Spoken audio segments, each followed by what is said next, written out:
Yo, what's up, everybody? Thank you for tuning in. As usual, I'm your first one here. We're waiting on our co host, Bruce Robinson, who I can only imagine is currently sleeping off a weekend at Legend Valley and in Indianapolis. So, we're going to give Uncle Bruce a second to get on and let this stream fill up a little bit. But in the comments, hit me with some of your favorite memories from this weekend. Since I'm solo waiting for Bruce, I'm just going to do some giveaways. So in those comments, let me know your favorite parts of the weekend, favorite jams. I'm just going to pick some comments and maybe give out some stuff.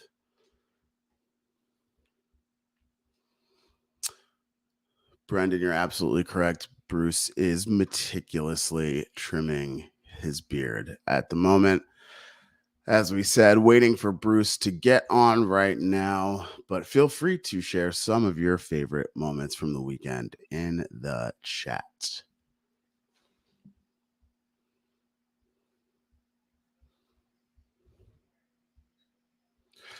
That All I Need jam, incredible. We're going to definitely dig into that. Anyone know how long that went? I think it was like 35 minutes or so.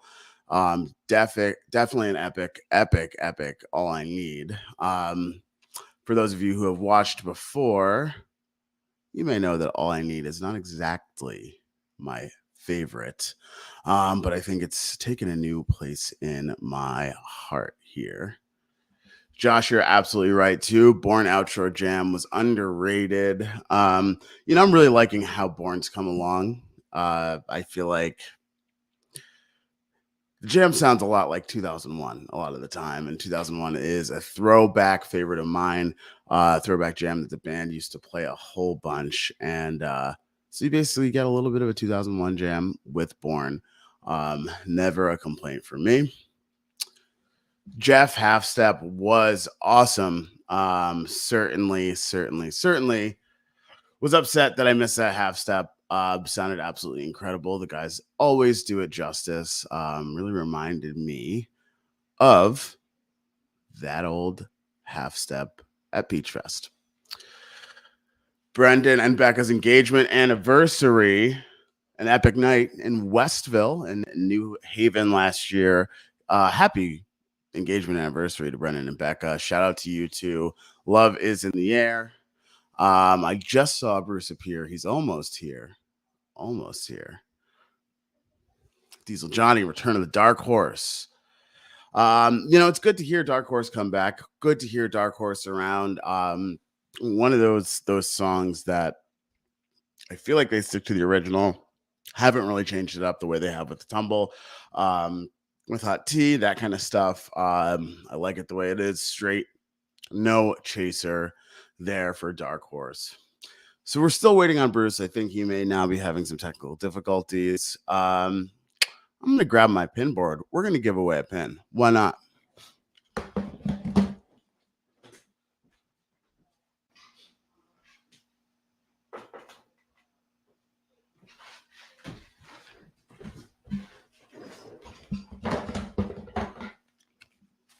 All right, here's a little relic from my heady days. Got this pin board here. A little bit of fish, a little bit of goose. Got some twiddle, got some El Goose Times. So why don't we go ahead and give something away? Oh, look who it is. Hey there, Bruce. Oh, look who joined. I was just about to start giving away my worldly possessions because I didn't know what to do. I saw that. That was a good idea. I still will, though. Let's do one. Let's do one. All right, so we're gonna do this old chestnut made by our good friend of the podcast, hopefully soon, Danny Steinman. Also made an appearance this weekend, Dragonfly. So we've got Dragonfly Goose official pin by Danny Steinman flying by. This Dragonfly up for grabs. And we're going to do a trivia question while we get all set up here. The trivia question in the chat is, what was the first song that Goose ever played at Legend Valley? Win a Danny Steinman pin here, as I also find the answer. No, Jeff, I might as well still be at the tavern, though. I can tell you that. You can see my voice is a little messed up from a very long weekend. Yeah. So Bruce, tell us a little bit about the weekend. I mean, we're gonna dig into the music, but give us an overview. How do you feel right now? Bad, terrible, really awful, maybe.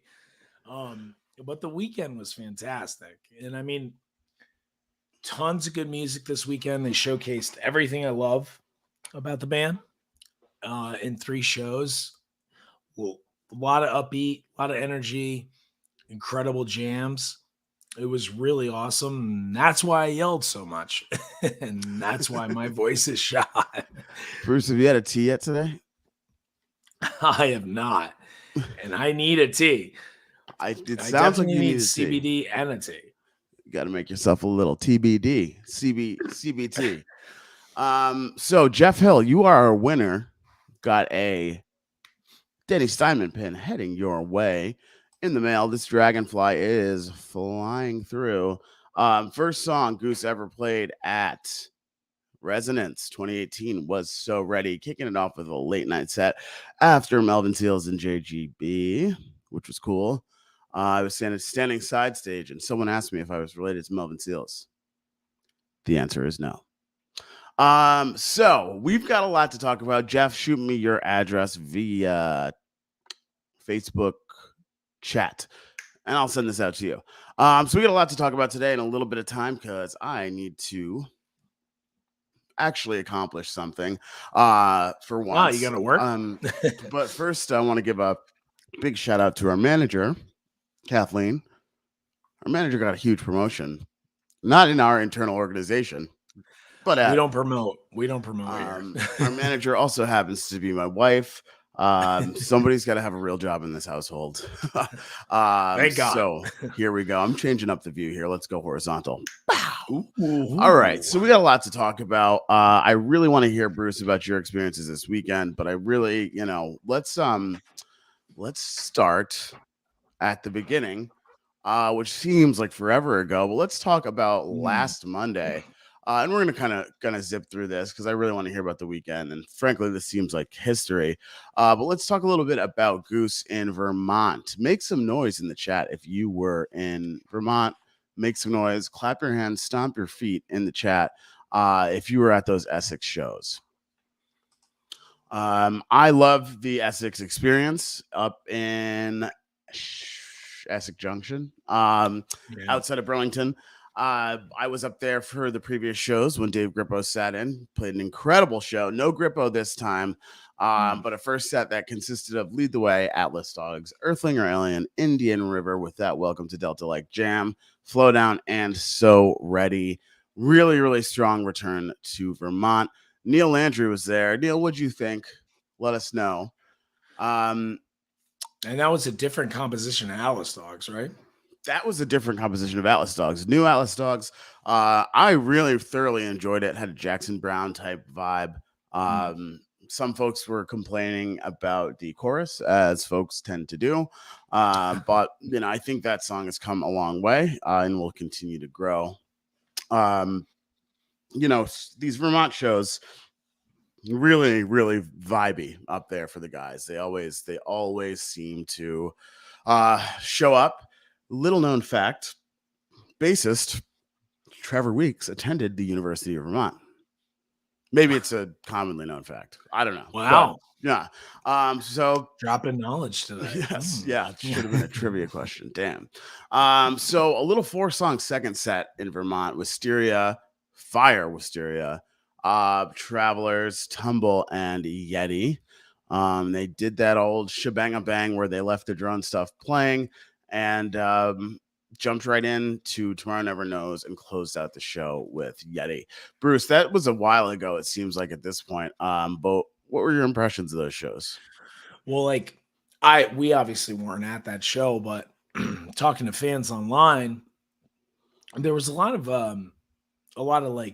praise for that show out there. I think a lot of people were pretty impressed with the way they played in Essex, and it was an odd day. Was it like a Tuesday or a Monday or Tuesday? Monday. And it looked like they had a good showing. We got a lot of fans that are up there. So some new people also saw them. And for the most part, I heard a lot of good feedback from that show. For the most part, I heard a lot of good feedback about that Atlas Dogs. But like you said, I think the biggest complaint was the chorus. I have yet to go back to that show because obviously I can't listen to too much Goose. I knew I was going to have 3 shows. I don't want to be Absolutely. overwhelmed. So, but I was, I was talking to a fan, Jenna Walsh, shout out to her. And she had a great time, brought a first timer, had a great time.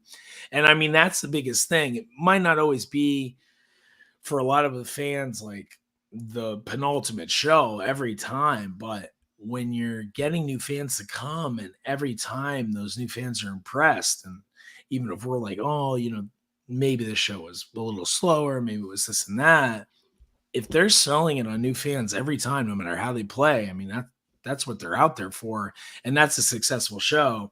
I also love the fact that they're changing up a lot of these songs. Atlas Dogs, they barely even have played, and it's a brand new song. It's not an album, and they're already looking for ways to change up the composition. So, it is something that Rick's talked about a lot. I think anybody would realize when you're playing these songs hundreds of times, as a musician, there's still a lot of room to maneuver within that song or to change that song or to try different things with that song, just like they did with Arrow. And that keeps them energized. That keeps them creative. That keeps them able to play those songs that they played a million times and keep an interesting vibe to them, make something new out of them, make it fun for the band. So even if fans don't love every piece of those new songs, like even I've had trouble like coming on to the new Tempo Tumble, like we've talked about the new Tempo Echo, which I love both those songs after I've gotten used to those rhythms and the changes. But really the most important thing is that keeps the band playing well. That keeps the band doing creative things with songs that they're not changing up, or with the set list that they're changing up and how they're changing up the vibe. And that just makes for better shows all around. So I like the fact that they're doing that. I did think it was funny that they're already doing it with a song they've only played, a handful of times. But, again, I heard a lot of good things about Essex, a lot of good feedback from fans that were there. When you're streaming, it's always easier to be critical. I am as well. You can get a closer look. You can hear it differently when it's on headphones. So, it's a whole different kind of vibe. But for the most part, everybody I knew was there really had a great time. That's sure. That's for sure. That's for sure. Shout out to Blimpy Man himself, Matt Kalinsky, one of Goose's Blimpy managers. Blimpy Man had a good time up there, hometown show. Sarah, welcome to the stream. You just didn't really miss much. You got here about a minute after Bruce, so all good. Punctual. Yes, punctual. Yeah. If you're early, you're certainly too early. If you're on time, you're early. So let's move on. Art Park up in Lewiston, New York, similar to Buffalo. So I have never been up to Art Park, but I hear a lot about the spot. And apparently there's a big old whale next to the stage. So the guys open with the whales. I'm not going to say because I wasn't there. I'm not going to say I necessarily was the reason why the whales happened, but I did text Peter and say, hey, there's a big whale by the stage. So no, you're not. They were just trying to copy fish as usual. Yes. Yeah. As usual. Anything whale related. Anything whale related. Actually, I'm just trying to find the receipts here to see if I can actually show you. And get us a drone whale. But unfortunately, then I'd have to show all of Goose's tour dates for the next 10 years. So strong opener, the whales, as always, how salient. Nice little ripping Bob Don afterwards. Love it. Getting a little shreddy. Time to Flee, unfinished. When will they finish it? Who knows? And then AUATC, Ate Up All the Cake, Bon Iver cover, because the guys happened to go see Bon Iver the night before. Maybe caught a little bit of inspiration. Was anybody in the chat at that Bon Iver show? I don't really know much about Bon Iver. And there were some fans that were there that actually noticed the band in the crowd and got some pictures with them. The guys were chilling and happy to talk it up with the fans. And I think that goes back to some of the stuff, we've talked about conspiracy theories on here. We've talked about some of the stuff that people say about the band. Oh And, yeah, those conspiracy theories going on. Bon Iver is a huge influence on Rick, and Mhm. and it's like just like Schofield and just like a lot of these guys that aren't Trey and aren't what people always want to pretend the band is trying to be like. And I think it was like a good opportunity for those guys to go do something that they wanted to do. And I thought it was really interesting that saw other Goose fans that recognized them at the Bon Iver show, because then you see that thread. That's where the similarity comes from, where Rick's influences in that indie scene and with some modern music are catching on with people that also like the same music that he does. And it's not always Fish, it's not always jam bands. So I Wait a thought it minute. was So good you're saying example you of that. can like more than one band? No. Yeah, No, I'm absolutely not, absolutely right? not. Yeah, No, you have to yeah, defend a band that you do not know that's to the right. death. To There the is death. only one band on earth, Mhm. and that is the Mhm. band that you like. That's all. That there's no other music out there. So following up Bon Iver with Rosewood Hearts, featuring some teases of Fifth of Beethoven, and then closing out with Jive One into Jive Leap. I miss Fifth of Beethoven. Yeah, I do too. And I mean, the only time I didn't realize, although I should have, obviously was stupid, that Lewiston show was going to be so early. So I didn't end up tuning into the stream till right before the jives. So I didn't catch any of that. But the jives sounded good. They sounded much tighter, a little bit more fluid than they did in Westville. And I didn't think the Westville shows were bad at all. But I mean, it just goes to show, tour opener, a little bit of a break. They were playing with their side projects, trying to get back together. They started to gel at certain points in Westville, but really, Lewiston sounded great. And the second set, they really were on point. Definitely. Quick little thing. I just got a message from our tour manager, Golden Glizzy Award holder Sam King, about press requests for Wilmington. We don't really have that many press requests for Wilmington. Anybody in the chat? Press want to go to Wilmington?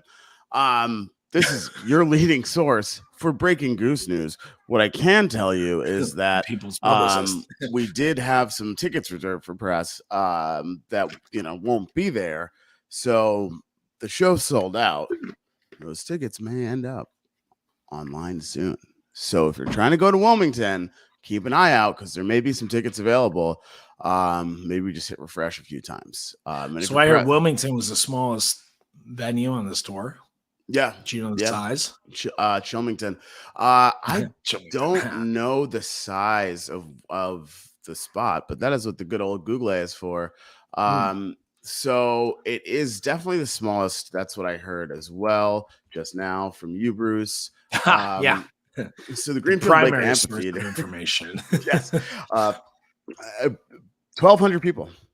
That's it. 1,200. Wow. So awesome that they're down by the beach. Haven't really been to that section of North Carolina in a while, I don't think. I mean, they did get stuck down there, I think, in 2017, the old Throw 'em to the Wolves tour.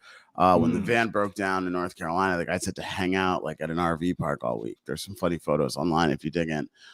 Rick and Trevor on a pontoon boat, that kind of stuff. So back to the Carolinas. But let's wrap up Art Park here. We got a Madhavan Hunger Sight, Into the Mist, Your Ocean, and Butter Rum. Really, really good Madhavan, if memory serves me right. Though I don't remember what I had for breakfast. So really good. And then closed out the show with Don't Do It. Always an awesome encore. I think the last Don't Do It encore I caught was maybe Sculpture Park last year. Is that an encore? Oh yeah. Oh, I don't that's remember. right. If I don't remember breakfast, right. I'm surprised I remember that. I was like, is it South Farms? I was like, a long time ago. South Farms, Colorado. The one thing to call out with that Lewiston show, because I did watch the whole second set. That got to go to the notes. that hunger site into the mist, that segue was incredible. Like I noticed when I was watching, I was talking to some people in a chat, and that was one of the smoothest segues. When they get those smooth segues, just like they did with that Slow Ready Hot Tea, and like whenever they're hitting on that cylinder, it's just you know they're smoothing it out. That hunger site into um that Into the Mist was just like the smoothest segment of music in that whole show, I think. And a lot of people really love that Madhavan. Heard Mhm. from a lot of fans who love the Madhavan, but to me the most memorable point was that whole segment, that hunger site Into the Mist. And of course I love Into the Mist, but just the way they flowed through that, the way they kept the energy, they've been closing out Into the Mist, which they haven't been doing for a long time. So that to me was really the highlight. 100%, 100%. But really, I mean, this was just a warm up for what was a incredible weekend. And I remember saying on the podcast last year after Legend Valley that I'd never ever miss another Legend Valley show again. And I did miss Legend Valley again. So, unfortunately, as many of you may have seen on my Instagram story at Greg Night Music, Night with a K, I've been cleaning out years of possessions from my parents' house because they're moving down to North Carolina, presumably so that they can get Goose tickets for these small venues. Yeah, of And course. so I've got to help mom and dad move. So I was just pouring sweat in my parents' basement watching these streams and cursing fortune. But Bruce, tell us a little bit about your travel, the flight out to Legend Valley. What'd you do when you got your feet on the ground in Ohio? Well, luckily, I was worried about flying out the day of, and I know other people do too. I always try to fly like the day before these runs if I can. Obviously, we don't trust the airplane system or any of the airplane Anything, industry here. It's any system terrible. really. But it was smooth, completely smooth. Got there even early. Had Blimby Maine, Kalinsky, and Mike Kasich, Mike Denark. They picked us Good up. luck. They picked me up from the Columbus airport. We jet over there. The weather was pretty good all weekend. It wasn't like beautifully sunny, let's say, like it was last year. It was a little overcast on Friday, but again, as long as we're avoiding rain, who cares? And plus, it was pretty temperate, and we got there easy. And then you get to Legend Valley, and there is something about it. It is just this huge dirt patch, and then you have all the rolling hills of the grass where This people massive camp. dirt patch is a great way to describe it. Yeah. Huge farm behind it. It's Ohio. Things are brown or Yes. gray, but Grayish something about brown. that is a grayish brown, reddish. But something about something Amber is the about color of your energy. ooh, 311 should have used red for that, but the whole thing the whole thing about Legend Valley is you just get there, there's just something in the air. It's very special. People were posting about it on Facebook as well. I saw some threads, and it just takes you by surprise. You just think, okay, I've been to a lot of outdoor shows, it makes sense, but the people who run the venue with Kenny and Rob are extremely chill. They really understand live music. They understand the fans. They understand what people want. They understand how to keep the vibe comfortable, And this time around, instead of the pod shows last year, we had vendors, you had food out there. I saw all those tents right where the dinosaur is and leading up the hill. And I said to Matt when we got there, um, you know, what is that? Is that all vendors? And he's like, no, that's actually where people camp. And, which is also awesome because you're literally 100 yards from the stage. And the sound there is incredible for an outdoor venue. I've always been astounded by the sound. And they had a smaller PA this year than they did the other year. Oh, wasn't And it it's epic last year? And it's so loud. so loud, but even with the smaller PA, because Sam mentioned something to me when I got there, when I ran into Sam about, how, smaller PA and this and that. If they had more tickets, they could have had a bigger PA, but they didn't need it. It was still super clear. The way the acoustics are there, the way the land rolls up, it's just like you get clear sound almost everywhere, great sight lines almost everywhere. And, the band is just so dialed in there. They feel so comfortable. It's always nice to have 2-night runs, but just the vibe at the barn, how convenient the amenities are for them. And then again, with Rob and Kenny, how willing they are to help out and quickly get things for the guys. And it just makes everything so much more comfortable. And then plus everybody's on site.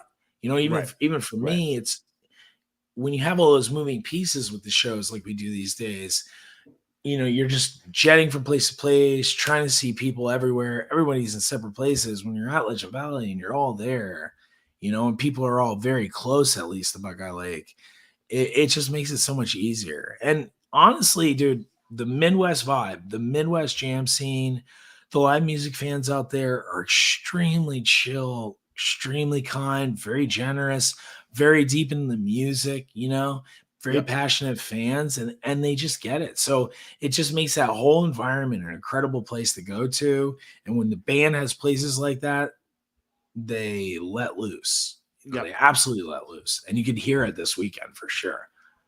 So one thing I should say is check out our interview with Rob Chaffin of Legend Valley. We did it last year after the Legend Valley show. I believe maybe it was around the end of the summer.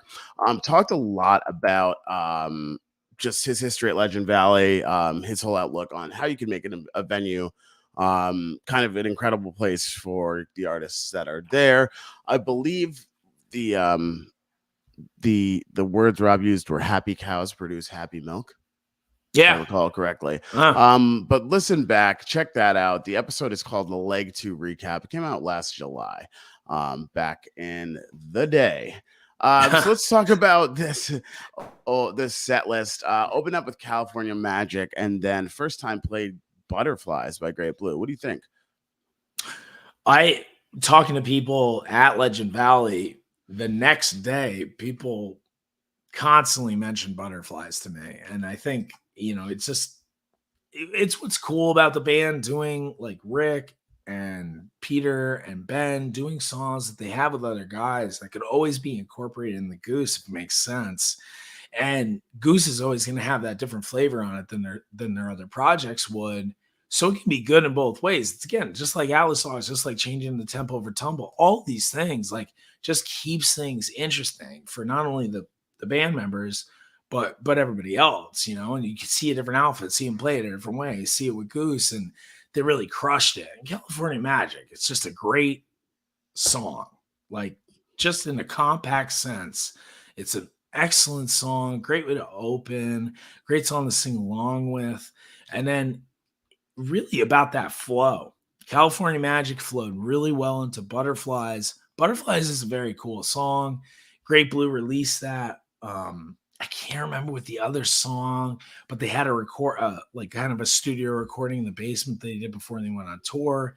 And I was like, wow, these songs sound great. When I heard it live, it's just a whole nother thing. And again, Legend Valley, big, deep, loud sound, and it just gives it a whole different vibe altogether. So people were really, a lot of people really complimenting the Butterflies, but Mississippi Half Step after that, That's what I'm talking about. Let's go. easily Tell me the about best, this. What do we easily think? the best half step that I've ever heard them play. And Garth says it, the night changed. Party on, dog. yeah, God knows. And it was ridiculous. Dude, Kalinsky was calling Rick Metal Rick, which is dumb the whole weekend, but Rick liked it. So sorry, Matt. but literally, like Rick had this vibe the whole weekend right off the bat with trying to go, you know, darker or harder or whatever like that people want to say. They always want it dark or Oh, mean we need jams. scary And goose. Yeah. yeah, and it's like, okay, it's heavy, really. And that's really what he was doing. And obviously Rick can shred and he doesn't do it all the time. And he was getting very shreddy that show right away. The whole band was building a foundation that was like, you know, that much deeper, darker vibe and allowing a lot of space to go from that. And I've never heard a Mississippi half step jammed like that by them. So then it boded, you know, and obviously that was only the third song, but when you listen to the rest of the weekend, you see that they kept that vibe going the whole time. Yeah, Industrial Goose. Yeah, Industrial I Goose. like that. There we go, Brendan. I like that a lot. You're taking over yeah. next week. You're breaking down the shows. Take my spot because I can't even talk. So Half Step, which could only be described as the musical version of Battery Acid, industrial, strong, Old Man's Boat. I had to cool things down a little bit after that.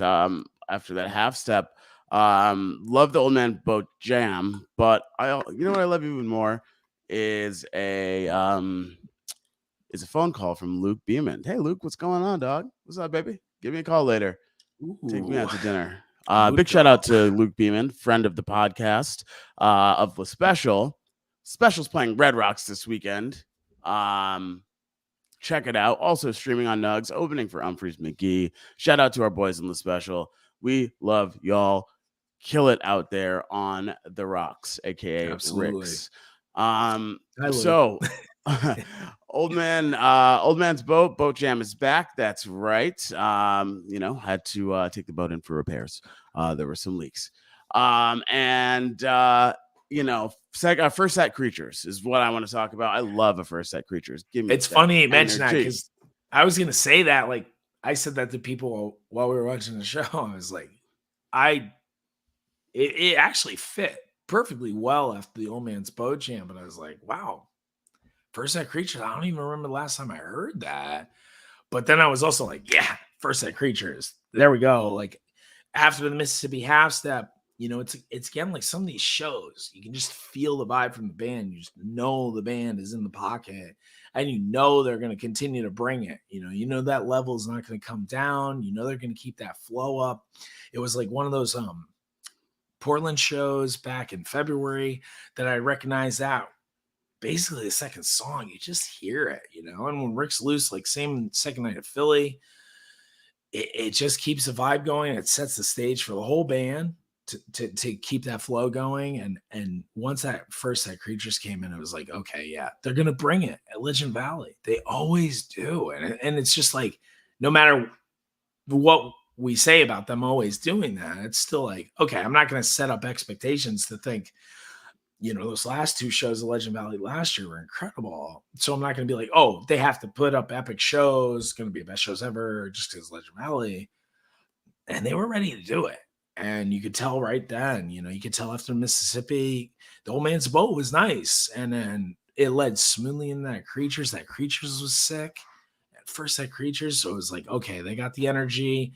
They know what they're doing. They know where they're at, and they're going to bring it. So it was really like, I think the crowd was feeling that vibe too at that time. It was just so high energy, and it's like when you look at the set list, like California Magic, Mississippi Half Step, Old Man's Boat, that's not screaming high energy at you, but it was, and it absolutely was. And a different vibe than the high energy this next night, which we'll talk about, but they kind of kept that similar. It was a similar energy, totally different shows, similar energy, upbeat, keeping people dancing.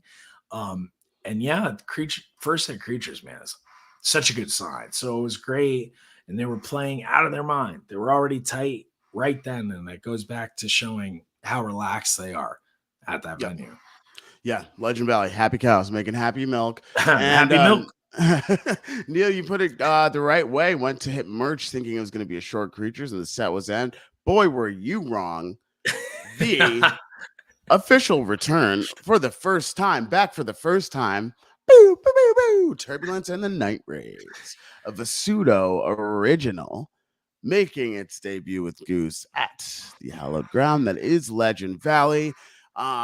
Bruce, what was your reaction when you heard Turbulence start? Good question, because it leads into sound check. I finally go up to the side stage, talk to some of the crew, talk to John. I'm talking to John. They're sound checking Turbulence. I'm like, oh, yeah, cool vibe. Yeah, I knew they had some new songs that were coming. I had no idea what it was. And John was like, you know what this is? Last time you don't know what this is? Yeah, that's the correct. Yeah. I was like, No. And he knew it wasn't since the Basuto days. He told me, he was like, yo, this is Turbulence, but they'd kind of changed it up a little bit. Obviously the band's so much more mature than they were as Basuto, and it wasn't one of my favorite Pseudo songs.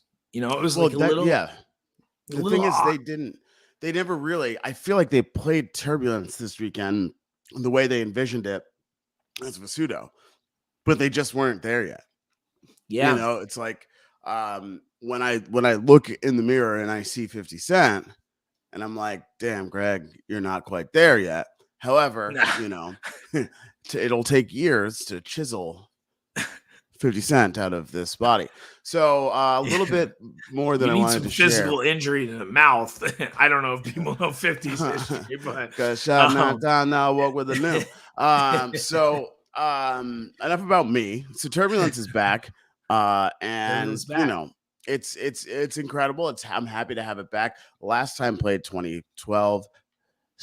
The people are saying the last time played was Russo's grad party. Could very, very much be true. Could very well be true. It wasn't that, me and Coach were talking. I was like, was it the last time that Pseudo played? They played that because they played for so long. They didn't even play it that night. Yeah. So it was they didn't. Yeah, the long last as show, done. last in 2013, they did not play it. And it was just an awkward arrangement back then with them and with the 4-piece and with the people they had then. And again, they hadn't spent years listening and playing and trying to develop these songs either at that point. But even John said it. He was like, yeah, that's how I describe it. It's kind of awkward. And now when it fits into that vibey sort of ambient space that they have with a lot of these songs, it really sounds much more cohesive and it sounds like a better song. It's a little bit catchier. So very cool. Obviously, we've always been wanting Vasuto songs to come back to the Goose catalog. And there's a lot of ins and outs to that, but very cool to hear them going for Turbulence and trying to bring these songs back in the catalog, trying to change them up. And it really hit. Again, it flowed super well in that set. I don't even think people were realizing, normally people get these new songs and they kind of check out. Maybe they're talking to their friends. Obviously, Goose fans are chompers. Nobody's there for the music. Nah, I'm not. But so those songs, I mean, again, they kept people engaged that whole set. I don't even know if people knew necessarily they were listening to new songs. So until after, but that's a testament to how well they've been able to develop some of these songs now. I was actually surprised how many people on Twitter knew Turbulence. I was like, oh, let me drop some knowledge on these fools and let them know what the song is. And then a bunch of folks were like, oh yeah, it's Turbulence. Like, I was just surprised. Shout out to all of you who have been digging deep into that Vasuto catalog. There's some gems back there, and who knows what else will kind of make its way back into the Goose world. I'm hoping for Hot Love and the Lazy Poet. One day. And Jetstone. One day. And Jetstone. Please. Jetstone. People aren't ready for that. Set 2. I guess it's time for me to eat crow. That's it's funny. Yeah. All I need, man. I don't know what fool was ever saying all I need had kind of jumped the shark, because whoever said that was an idiot. All I need is back, and it's back in a real way. 35 minutes. I agree. I agree with you for the most part that we, I love Need. There's been tons of great Needs, but we've heard it a lot, and it comes up in the similar spots in a lot of shows. So it's like, oh, okay, Need, of course. Mind-boggling. That first jam, I was telling people this weekend, I think the first Need jam was one of the best segments of improvisation I've ever heard from the band, regardless of what song it was coming from. And again, I love that darker, heavier stuff, especially when it keeps a beat that you can dance to. And with Metal Rick, feeling as though it's Metal Rick. God, that jam, everybody was talking about that jam the whole weekend. And for good reason. The second jam was sick too, and totally different. Back into a dance jam, but not heavy. kind of lighter dance jam that they came out with. So different. That whole Need was sick. But the fact that first jam was just mind-bogglingly good, something that you don't hear from them often. I hope we get to hear things like that from them more, but that was a very special point in time. Like, that was a very cool jam. I cannot wait to re-listen to that. Absolutely. The Mississippi Half Step was awesome. I think people forgot about it because Yeah, of me. After All I Need. Yeah, I dig. I mean, and you know what? I guess I'm gonna just have to shut my mouth and listen to how All I Need continues to take shape, because if they're doing stuff like that, then All I Need is All I Need. So maybe we need to keep talking shit about those songs, because then Rick's like, oh, I'm gonna I need to go metal. Yeah, right, exactly. Yeah, you're right. Every song sucks. So following up, Nights in White Satin. Love the song. I feel like it would be better if Nights was spelled with a K. Personal bias. That's all I got. I wasn't expecting it. Of course, I don't think anybody was. I definitely didn't expect to hear it this weekend. Good timing.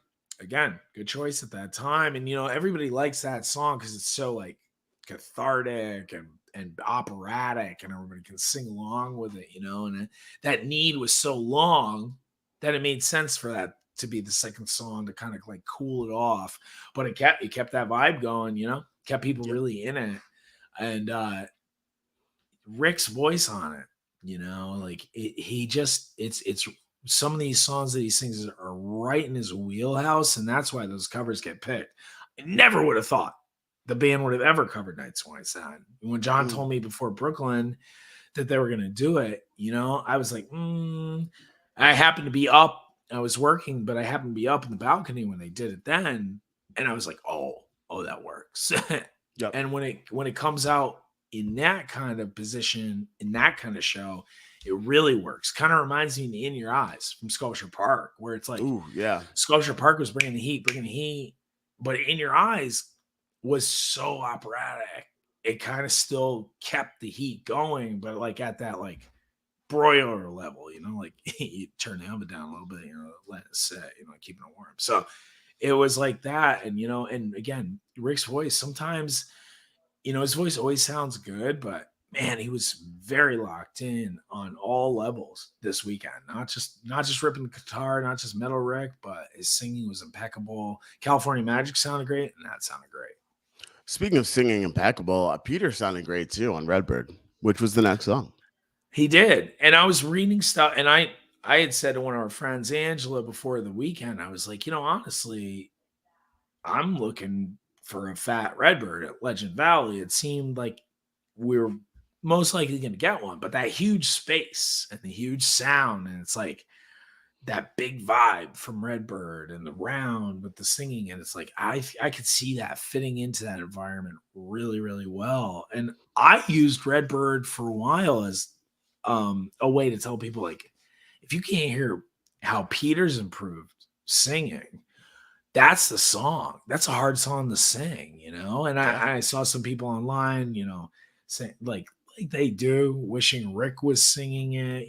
Rick has a very smooth voice, very easy to listen to. Right. Peter's got a good voice, man. He can hit certain notes very, very well. He can harmonize with Rick really, really well. Doing those rounds are hard, and keeping that staying into those notes and not, not kind of going sharp or flat while Jeff and Rick are singing, around you is tough. And I think they really pulled it off very well.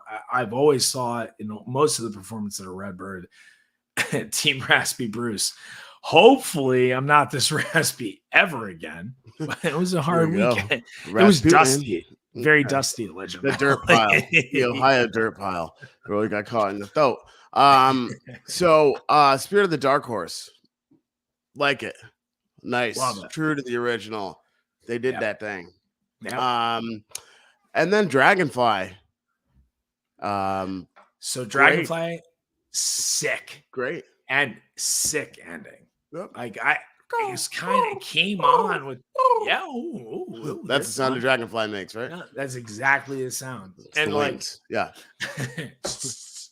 But like, I would have never expected like a Dragonfly closer, second set closer to be as successful as that. And they kind of pulled it out. Rick kept going with it. And I was even like whistling it to myself the whole night. It was like the last thing that kind of kept stuck in my head, and high energy. It was really perfect. And like, again, just some of those surprises. Creatures first set, wouldn't have expected it. The Knights in White Satin, wouldn't have expected it. Dragonfly closer for second set, wouldn't have expected it. It really worked out very, very well. So it's nice to see them that they're not only changing up the set list, but they're on point with how they're playing them and how they're putting them together. 100%. Closed out the show with Jive 2. Love Jive 2 encore. Can't go wrong. Yeah. Nothing needs to be said about that, except that a little bit goes a long way. Good one. Legend Valley Night 2. I talked to Bruce at about 3:30 p.m. on Saturday. I'm just woken up off a fresh 90-minute nap, which I believe was all the sleep that Bruce got this weekend. All good. I love it. That's what an RV is for. It's to stay up and enjoy every single moment of it. So the show, I'm gonna lie in the grass for a while. So show opened up with Elizabeth. I love an Elizabeth opener. Just jam gets deep immediately. Yeah, and it's good energy. It like just gets people moving in kind of like a happy, upbeat way right away. So perfect opener, really good opener. Definitely one of my favorite Peter songs. And I hadn't heard it in a while, so I was pretty happy with that. And then having Born the second spot, where Born always feels like an opener in a lot of ways. But they kept that Born tight. Sounded good. I think I turned to somebody during that. I was like, it's funny how people are shitting on Born when it came out on the album. The first thing I thought about that, I was like, this is going to be a really vibey, kind of an epic sort of live song. And everybody was just like, too indie, too spacey, whatever, too slow. And it's like, dude, they need these things to fit in. You don't want everything to be Elizabeth. It's like pop, pop, pop, Elizabeth. Oh, we're just gonna do these dance pop songs the whole time. Like, of course you don't want that. You need to have some kind of flow to it, Right. And Born adds that vibe to it that they've been kind of carrying through a lot of shows. What'd you think about the Born Jam? Well, so the Born Jam, I was we had some kids that were next to us that went to Deer Creek, and I was talking to them a little bit about Fish. I don't know why, but but I was like, oh, get ready for the 2001 Jam at a Born. Everybody knows it's 2001. They just don't do the little Diodato drop down. But if they did, it would be 2001. They just don't want to notate it on the set list. But they did it for like a few bars, and then went again deep into a darker space with that. And I was like, whoa. And it was sick. Also, very, very cool jam at a Born. It was nice to hear something that was a little different than that.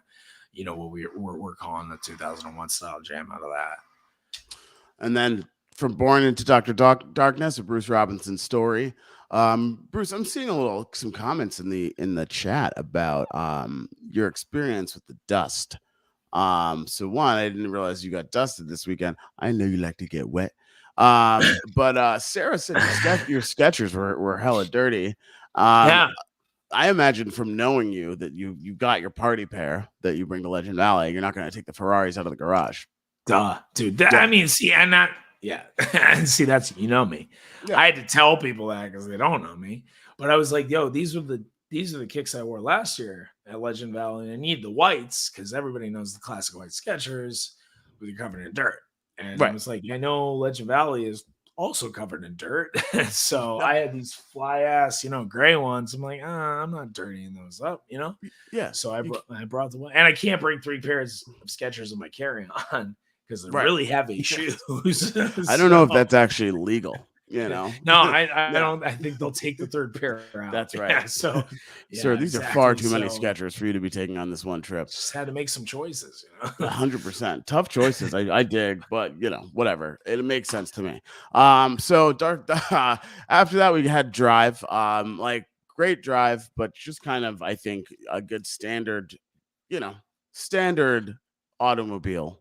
For the Yeah, weekend, not a, just they like did a it Camry, like a 2004, exactly, maybe a Ford exactly. Camry. Yeah, A it's like Ford Camry, a Corolla, a good, so very solid Corolla. With reliable cars. 60,000 miles, easy to fix. So Silver Rising,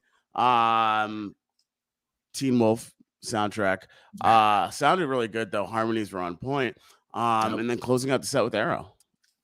And that was a beast of an arrow as Yeah, well. definitely. I mean, just every jam that they were pulling out this weekend was different, high energy in some way, very interesting and like very monumental. It almost seemed like every single long jam space that they went into was memorable, and like it had a lot of emotion to all of them and just kept people moving, man. I mean, like, I know personally I was covered in sweat pretty much for 48 hours, and people attributed it to other things. I said I was dancing, Right. I thought it was the music. So, Yeah. but yeah, I mean, a lot of cool, heavy, long jams, and Arrow really delivered very much. They did the ooh, ooh, ooh thing at the end. I know some people don't like that. I don't know why I was oohing. But yeah, they crushed that. I like that. This is the theme of the weekend, just Dusty dancing. That is good. I like that. Get dusty. So let's talk about this set too. 3-song second set. Ask Oof. about me. Oof. So Animal. So that's Animal, all I got. Yeah, that was a good lead in. Yeah. But we were at Walmart. That's what you do in Ohio. You go to Walmart. I bought a white tea and jasmine candle, some linens. Come on now. Yeah, dude. Come on. And a little interior decorating. Oh, duh, dude. The Gray Wolf, the Gray Wolf needs to be spruced up when we get in there, but spruce him by Bruce. Yeah, exactly. Oh, I like that. New interior design company. I might start with Becky. But wait, what are we talking about?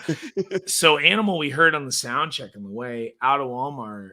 And first thing I thought, because obviously they were only playing pieces of it, but I was like, oh, this sounds like it could have a very cool jam out of it, And like something like what I was thinking was like an EOA kind of, you're going to get a cool vibey dance jam out of that or something like that. I had no idea they were going to go full bore at that jam and start off with an epic long Animal that kind of, it kept type 1 for the most part. So I know, we got people on Twitter who might not like that. Ooh, type 1. Wow. Yeah, they played their song. That shit was sick. It was sick, and it was like, I like when they keep things going like that. You get locked into some sick flow. You can do little tasteful different things during different bars, and that's what they were doing. And then they dropped and let Trevor go crazy and let the drums go crazy, but they kept going in that same vein. I didn't see anybody stop moving for that entire song, and again, going back to these new songs where people often it takes a little while for people to like focus on the new songs or to get into the new songs because they're just hearing from the first time. It's unfamiliar, might not feel familiar in that spot, but like that Animal opener was absolutely a monster. Yeah, just like Eric was saying, it was insane. So I want to know in the chat, if Animal was an animal, what animal would Animal be?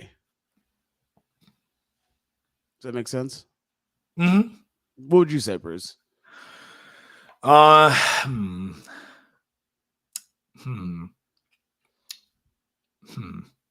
Maybe like what kind of animals do I like? Yeah, that is a good question. Well, your niece, my cat Lucy. Oh, Lou.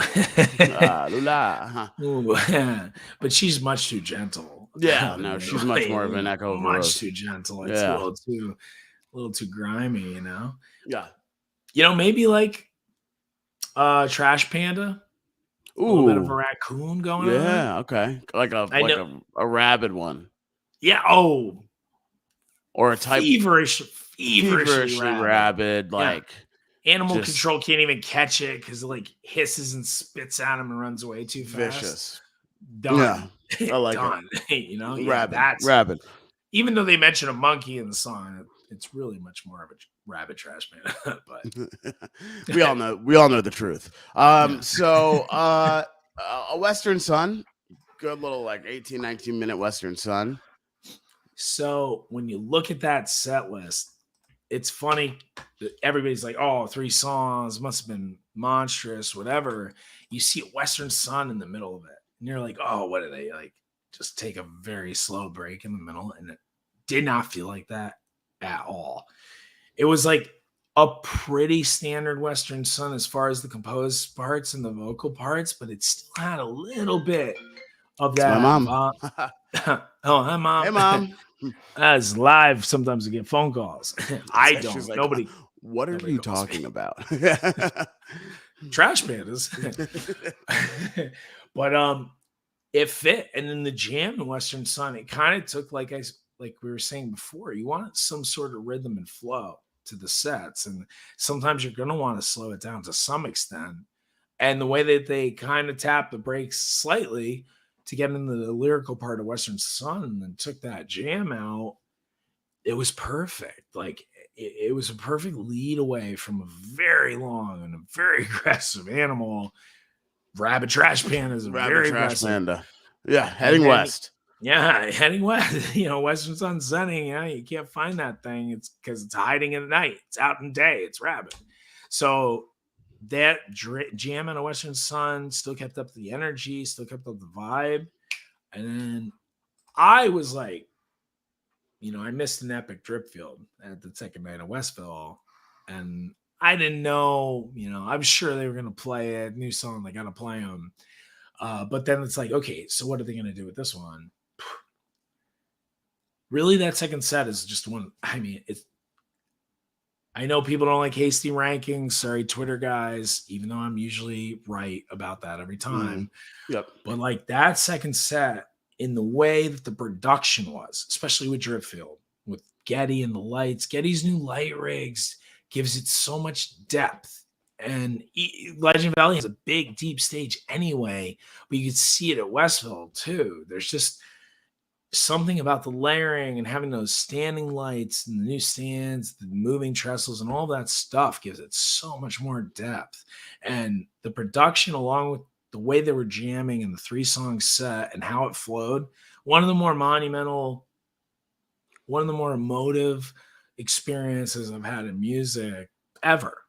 Things that remind me of how big and how monumental and how much feeling you can get out of some very, very good fish sets at very, very big venues, where the sound is just taking you somewhere else and they have you on a string, they're pulling you the whole way, and there's not one point where you're kind of broken off of that. And like, that's what they did with that second set. And it was stellar. If I'm ever going to compliment the band, which I hate to do. Yeah. Surprise. That second set was really one of the better pieces of music I've ever heard. It was incredible. You heard it here first, folks. I hope the band's listening. So closed out Legend Valley with the Golden Glizzy Award. Shout out to Sam King. Obviously deserves it. Sam King, the GOAT. Love you, Sam. And ended it with Rockdale. Wrap it up, zip it in, and zip it out. Let's move on. So, Bruce, tell me about how you got from... We're not moving on. That Rockdale. I hate complimenting the band, Greg, but like Peter was the one who ripped into that Factory Fiction jam towards the end of Rockdale, right before the breakdown that I love so much, that singing bridge at the end of Rockdale. And it was perfect, dude. And I was like, I heard them kind of teasing Factory. I was like, "Ooh, that is mean, nasty." And I was like, "Don't play it, don't play it." And they didn't. And Peter's taste for that. He usually, and we were talking to him backstage the next night in Indy. He was like, "Yeah, I was just in the key, and I just did it. It felt good." And I was like, felt really good outside too. It was nasty, man. I mean, like that's the stuff that I'm looking for from you guys. And then Rockdale always with that ending is one of my favorite parts of any of their songs, period. And you can always do all kinds of stuff with the jam and then pop into that cathartic singing ending, and they sound so good singing that, and then get back into Rockdale and end it. And it was just the perfect way to end a very, very, very good show. I love it. And Donda, I do love Rockdale. Frankly, I am just moving expeditiously because I have an important thing to do at 1:30 that I really don't want to do, but I have to. Let's talk about TCU. How'd you get from Legend Valley to Indy? Blimpie, Maine. Blimpie, Maine. So Matt Kalinsky, manager du jour, he's out there, man. He helps the band in so many ways that are kind of like in the background, and he helped get Peter and Becky there. And since I was in the Grey Wolf with him, I rode with them, and Kalinsky really like set up and helped coordinate a lot of stuff this whole weekend and help make things comfortable. Again, that comfort level, I can't overstate it. We talk about it a lot, talk about how venues make them comfortable, certain environments make them comfortable, but same with the people around them. I make them very uncomfortable, but everyone else really helping to get the band locked in the position where they can play shows like that. And so Kalinsky got me to Indy. It was actually an easy drive. And Windiana is the shit. Is the shit. And we went to Mousetrap. Cindiana. Once we got there, we were like, yo, let's go to Mousetrap. Shout out to Mike Cordo, owner of that place, dude, Eric Thompson from High Rider, and all the guys from High Rider that Kalinsky manages. They treat us so well out there, and they love Goose out there. And their whole crew out there, that whole live music scene out there, just like we were talking about before with Ohio, just the chillest, most generous, kindest, fun-loving people, man. And it's like so comfortable and welcoming to be out there, and it's so much fun. And Indy, Ohio, like Goose's second home. The first real markets where they just settled in. We could go on forever about the Covington shows. The whole fam we've got out there. I missed all of you. But Indy, special place, and it's just crazy to think about how they went from the Mousetrap to this packed TCU amphitheater. The place looked incredible. Yeah, it did. And I turned around. What was the second song? Echo? Yeah, it was Echo. So I turned around during Echo just to check out, because I had heard some things about bad ticket sales. I don't know. People want to make up whatever they can to kind of like, make things look bad for the guys. So I looked back and I was like, looks pretty good to me. There was a ton of people there. And it's a legit, like kind of like a legit barn, legit kind of shed amphitheater. And plus, like, it's all brand new. Everything's clean. Amenities are easy to access. The lawn's a little bit like Merriweather or Camden. It's like a little steep. But other than that, sounds great. Very comfortable place. It was extremely hot, however. But cool, like all of these pattern lights on the ceiling that Getty had full control over as well. So really cool to see the guys in a place like that at this point. Shout out to our main Andrew Getty, hometown show. And they got him up for the old. Yep. And he didn't go crazy like he didn't take a Tennessee. He didn't take a type 2. No type 2 whistling. Yeah, but which is he's a very good whistler though. Yeah, for Lincoln whistle. The Lincoln whistle, yeah. I mean, if all else fails, the guy's got a future. In whistling. Yes. Yes. Eric says the new lawn is so sick there. Cool. It's good. Yeah. Thanks, Eric. Huh? So after Julio, Turn Clouds. Love the first set, Turn Clouds. Yeah, and I loved seeing just we've watched the man for so long, and like seeing how people focus on him at bars and all that stuff, and now seeing people really getting down and smiling to Turn Clouds or to some of these big songs that they play, and you just see how much fun people are having. And it's like such a surreal and such a cool experience. I saw it with some people in front of me, were right behind the pit, and it's like just so happy to hear Turn Clouds. And I was like, I'm happy to hear Turn Clouds also. And it was a good one, standard. But that first set kept the good flow going, and between Echo, Julio, and Turn Clouds, and then a fire Arcadia. Yeah, so talk to me about that Arcadia, because I was what was I doing on Sunday besides bullshitting? I don't know. I was doing something and was kind of in and out of the stream and missed the Arcadia. But I heard some chatter on the old information superhighway about it. So what was the jam like? I mean, the jam was, again, shitty because it was type 1, but God, these guys keep doing that. So basic, dude. Basic.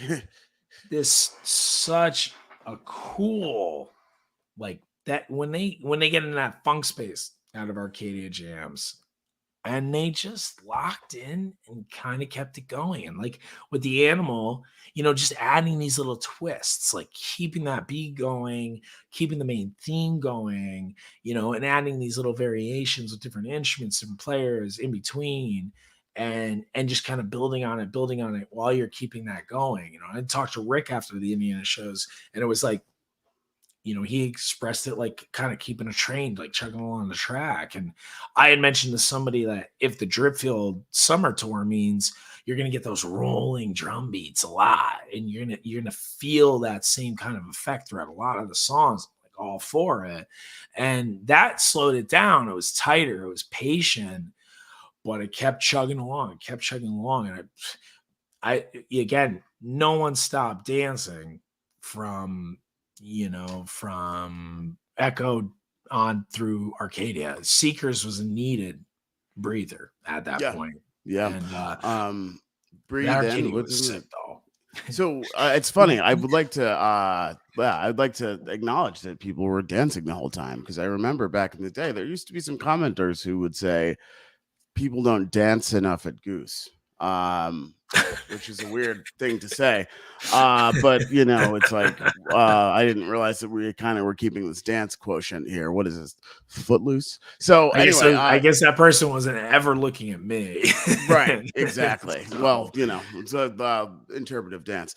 So I'm glad people were moving, but I'm glad people got a chance to breathe for Seekers 1 and 2. I personally love Seekers 1 and 2. I like them back to back. Although, what was it? Terminal 5, where they had they like opened and closed the set with it. That sandwich, that was cool. Yeah. But I like Seekers 1 and 2. Eric says it's a great spot to pee. I disagree. Just go on yourself. So 1 and 2 are generally going to be together. Pardon me as I have a sip of Gatorade, official drink of podcasters everywhere, as long as you drip some Sunset Lake CBD in it. Yo, let's get that electrolyte sponsorship. That's what I'm talking about. Electrolyte. Yeah. All right. Want to say peace out to Kathy. Kathy, ride safe on the bike. We love you. See you in New York City. So Seekers 1 and 2 followed by Yeti close out the set. What do you think about that Yeti? Again, kind of something that I guess I didn't expect them to play at that point. I think I yelled for something, and now I can't remember if it was stupid and obviously wrong. But the Yeti was good. It was good and standard, but that whole set was dance, and you had the little like Seekers reprieve, and then you gotta like again get back in your dancing shoes before set break. So I kind of like the flow of all of that. I thought once they started getting into Yeti, I thought it was good placement. A good way to close the first set. And again, just keeping this energy going for 3 shows was Definitely. I'm all about it, dude. Yeah. So Seekers, not a good time to seek the bathroom. Yeti, good set closer. Set 2 opened up with SOS. Great. I think it's a great placement. Set 2 opener. Absolutely. And it was solid. I think relatively standard. They extended some stuff on the back end, but again, SOS is a great song, man. I mean, they can play it standard, they can stretch it out. Either way, you're gonna have a lot of fun with that. And I agree. Great placement for it to open up the second set. Yep. Followed by Pancakes, classic breakfast dish, also a great blues song. So Pancakes into Kylie Minogue, Can't Get You Out of My Head, back into Pancakes. Very divisive. A lot of people are anti Kylie. What? I don't really like that. Yeah, saw some people on Twitter talking about how they should never play Kylie Minogue again. Yo, dude. So, all right. So people say a lot of shit on Twitter and they don't think through it at all. Because it's just short characters and they probably don't think through much. Honestly, dude. I'm surprised you can convey this many bad ideas in only 140 characters. Yo, look, dude. Listen to that. I don't know. That was the first time they jammed out. Really Can't Get Out of My Head. And it was fucking epic, dude. And I mean, when you see the lights and you see those purple and orange lights, you feel like you're in some Belgian club in like 89 listening to this stuff. Very specific, but I feel you. Yeah, because that's where it is. And it's like so sick. And I mean, forgive me for liking dance and electronic music, but some of that stuff that they do with a rock overtone, playing a pop song, they're an indie groove band. And putting these overtones on it and keeping that going. Again, the theme with some of these jams was sticking in a spot that was clicking for everyone, clicking for the band, clicking for the crowd, keeping the energy up. And they locked in on that with Kylie, and it was like something I've been waiting for forever, dude. And it was massive and awesome. And I saw everybody getting down. So I don't know if on Twitter, I guess nobody, again, and I don't like to say this, that you don't have to be there to see or understand or hear how good a song is. But like, let's be realistic, man. That was an excellent piece of music. And if you're going to go say that they should never play Kylie again, then maybe you should really re-listen to a set where they weave that in, like the Mission set, from 11/22, or like this one, which was the best Kylie they probably ever played, and really try to question your opinion on that when those musicians are doing something that nobody else is doing with a song like that, and it fits so well in an indie groove show. Like there's some respect that you deserve to pay for that. Like you could say they should never play it again because you're just anti-pop and you think they have auto-tune in every song. Right. Which is asinine also. But like that was sick. And if anybody says otherwise, you don't have to like it, but don't say like they should play they should put Kylie in there. Give me Creatures, Kylie, and Into the Mist every other show, Kylie sucks. Especially if only sold 80 million albums. Oh, one of the best. Like the best-selling Australian artist ever. For sure. She definitely sucks. Yes. I think she's the highest-selling female Australian artist of all time. The Bee Gees. But I don't know who the highest-selling artist of all time is. But we don't need to, categorize people like that because, frankly, gender's a construct, and Kylie Minogue is number one in our hearts. Yeah. So, back into Pancakes, and then closing out the set with Slow Ready. I mean, that's what I was telling people. This is the stuff they showcase stuff that I love about this band all weekend, And again, like I said, we make fun of them kind of about covering the biscuits sometimes, but when they do that kind of trance electronic jamming in their way, it's just it's so nice. And like I always have loved that part of them and love those songs. So I got a lot of it out of this show, a lot of it out of the shows before, with Animal, with Mississippi, with Dripfield, and with Kylie then, and with Slow Ready. And it's just that Slow Ready was really good. Great way to close a set, And again, it was super hot in that pavilion. I think a lot of people were just covered in sweat. Sure. I know I was. Yep. Yeah. I'm out of shape though. I was sweating at home. So I mean, that was it. That was a hell of a week. What do we have? 5 shows in a week, and 5 excellent shows, high energy.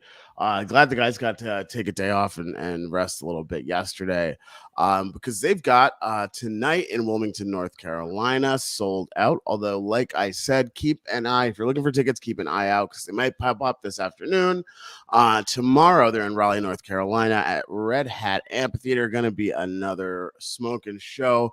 I could be wrong, but I think the last Raleigh show was maybe at the Poorhouse. Oh, that is the Poorhouse is in Charleston. No, there's a Poorhouse in Raleigh, I think. Oh, is there? I think so. Oh, I didn't know they played in Raleigh. Yeah, there's a Poorhouse in Raleigh. I don't know if that. I believe that's it. Yeah, because I remember I was down there on a trip. My our manager's from North Carolina, and I was like stopped by the Poorhouse and found a Goose sticker in the bathroom next to a Formula 5 sticker. Shout out that 5. Yeah, spent a lot of time in that bathroom. So that was a cool trip. But got Raleigh, and then closing out this leg of tour. At least this leg of being on the road with Friday night, finally playing a set at Bonnaroo in Manchester, Tennessee.